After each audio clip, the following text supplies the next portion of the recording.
Les menaces de Vladimir Poutine de basculer dans une guerre nucléaire se multiplient. Les questions que ça pose sont forcément nombreuses. On va donc analyser tout ça ensemble. Salut, c'est Hugo, j'espère que vous allez bien. On est parti ensemble pour une nouvelle plongée dans l'actualité en une dizaine de minutes. J'espère d'ailleurs que vous avez passé un bon week-end. De mon côté, ce week-end et cette semaine, une nouvelle fois, je suis toujours en reportage sur le terrain pour des contenus qui arriveront dans les prochaines semaines et qu'on aura l'occasion de vous faire découvrir. Du coup, vous ne verrez pas ma tête cette semaine, mais ça change pas grand-chose. Et Blanche, journaliste au sein de l'équipe, va donc présenter les actualités en bref. Lors de son discours à la télévision russe il y a 10 jours, Vladimir Poutine a certes annoncé la mobilisation de près de 300 000 Russes qui ne sont pas des militaires pour aller combattre, mais il a aussi menacé d'utiliser des armes nucléaires. Alors la Russie utiliserait, je cite, tous les types d'armes à sa disposition, y compris donc des armes nucléaires, en précisant que ce n'était pas du bluff. И при угрозе территориальной целостности нашей страны, для защиты России и нашего народа мы, безусловно, используем все имеющиеся в нашем распоряжении средства. Это не блеф. Alors ce n'est pas la première fois que le président russe brandit une menace de l'arme nucléaire. Il l'avait déjà fait notamment dans les jours qui avaient suivi l'invasion russe de l'Ukraine le 24 février dernier. Mais alors faut-il prendre pour autant ces menaces d'armes nucléaires au sérieux? Eh bien ces menaces sont un cran au-dessus par rapport aux précédentes, selon Jean-Louis Lauzier, qui est un ancien haut responsable de la dissuasion nucléaire française et qui est aujourd'hui spécialiste des questions de défense à l'IFRI. Et cette idée de menaces nouvelles qui vont un cran au-dessus est partagé par d'autres chercheurs. Andrei Baklitsky estime que les récentes déclarations de Vladimir Poutine vont plus loin que ce que dit de base la doctrine russe qui fixe historiquement les règles en matière d'utilisation de l'arme nucléaire. En effet, cette doctrine portée par la Russie affirme que ces armes nucléaires ne doivent être utilisées que si l'existence de l'État russe était menacée.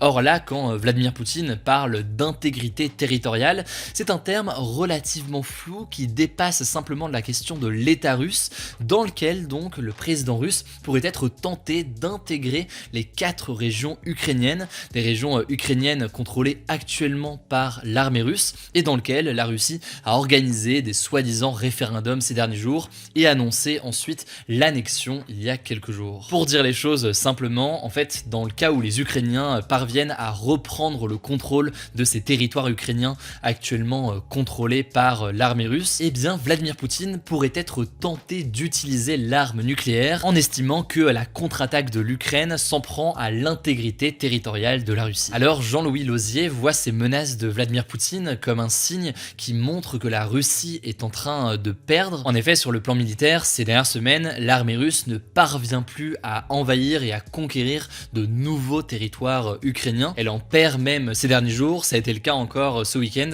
avec la ville ukrainienne de Liman qui a été reprise par l'armée ukrainienne. Pour la Russie, utiliser des armes nucléaires pourrait donc être un moyen de reprendre le dessus sur l'Ukraine, qui ne dispose pas aujourd'hui de ce type d'armes. Mais au passage, quand on parle d'armes nucléaires, ce n'est pas forcément la bombe nucléaire comme celle utilisée par les États-Unis au Japon en 1945. En fait, il existe beaucoup de types d'armes nucléaires, certaines moins puissantes qu'une bombe à grande échelle. On parle beaucoup par exemple ces derniers jours d'armes nucléaires tactiques par opposition aux armes nucléaires stratégiques. Alors ces armes nucléaires tactiques, ça recouvre beaucoup de choses, mais en gros ça peut être des armes nucléaires complètement destructrices, mais à une échelle et à une superficie disons plus petite. Cela dit, selon l'historien et politologue Benjamin Haute-Couverture, qui a été cité par Le Monde notamment, eh bien ces récentes déclarations de Vladimir Poutine restent des menaces et leur but premier serait de faire peur évidemment en Ukraine, mais aussi au sein des pays occidentaux, comme par exemple des pays européens comme la France. Le but, selon Benjamin Haute-Couverture, c'est en fait de diviser l'opinion publique dans ces pays occidentaux pour qu'une partie de la population commence à appeler les gouvernements occidentaux à cesser d'aider aussi fortement l'Ukraine comme ils le font aujourd'hui. Et d'ailleurs, en janvier 2022, Vladimir Poutine avait lui-même officiellement déclaré que ce serait trop risqué de tomber comme ça dans une guerre nucléaire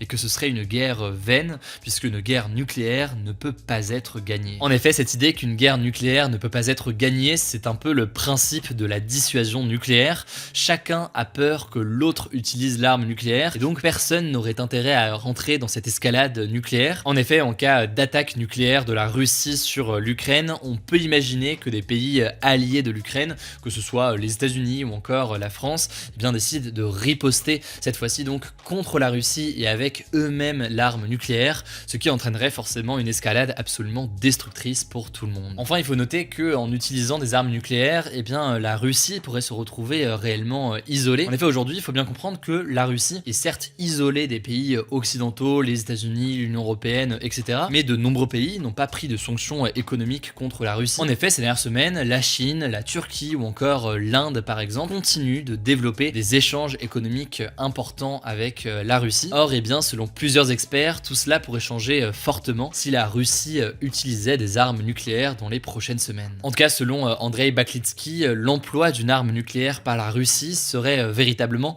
une décision qui changerait le monde. C'est donc, vous l'aurez compris, un moment d'incertitude important. Alors, personne aujourd'hui n'est dans la tête de Vladimir Poutine.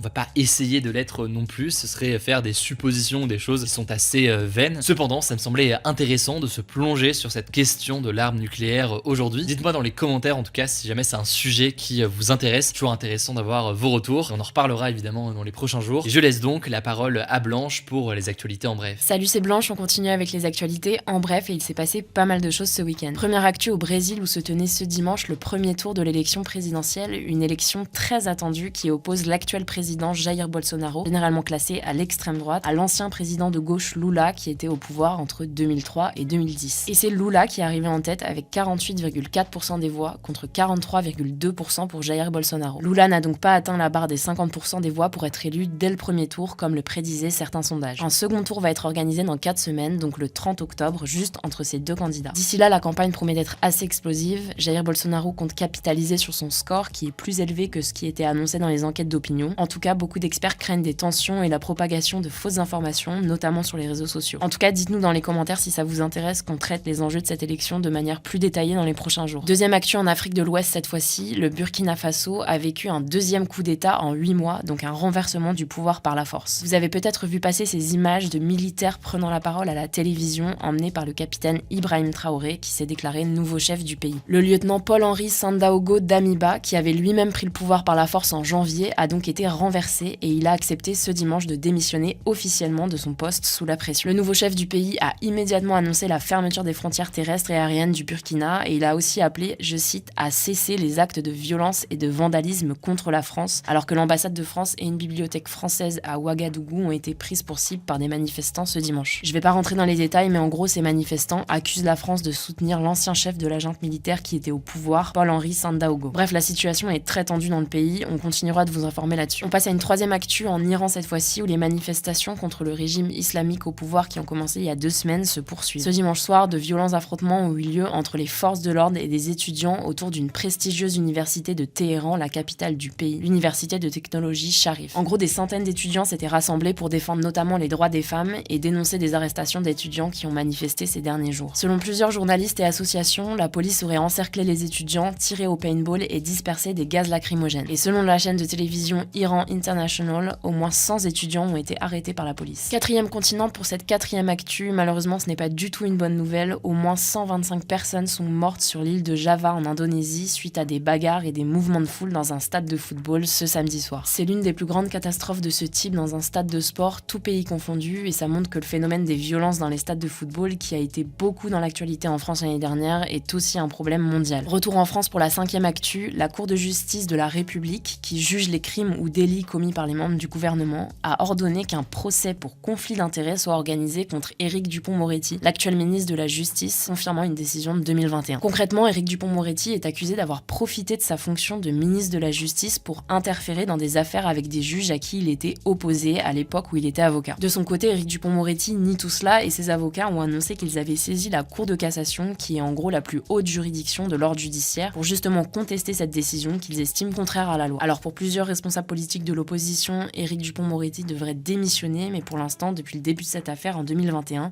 il a toujours été conforté à son poste par Emmanuel Macron. Enfin, dernière actualité en France toujours, les élèves transgenres, donc qui ne se reconnaissent pas dans le genre qui leur a été attribués à la naissance pourront utiliser leur nouveau prénom dans leurs établissements scolaires sans avoir besoin de faire un changement d'état civil, donc sur leur papier d'identité. C'est le Conseil d'État, qui est la plus haute juridiction administrative cette fois-ci, qui l'a confirmé. Concrètement, ça veut dire que les élèves transgenres pourront avoir leur nouveau nom sur les documents internes, comme par exemple le carnet de correspondance, les espaces numériques ou encore leur carte de cantine. Selon le Conseil d'État, cette décision permettrait, je cite, de mieux prendre en compte la situation des élèves transgenres en milieu scolaire, de faciliter leur accompagnement, mais aussi de les protéger. Voilà, c'est tout pour ce nouveau résumé de l'actualité en une dizaine de minutes. Beaucoup d'actu aujourd'hui, n'hésitez pas à nous dire en commentaire s'il y a des sujets que vous voulez qu'on aborde cette semaine. En tout cas, prenez soin de vous et on se retrouve demain.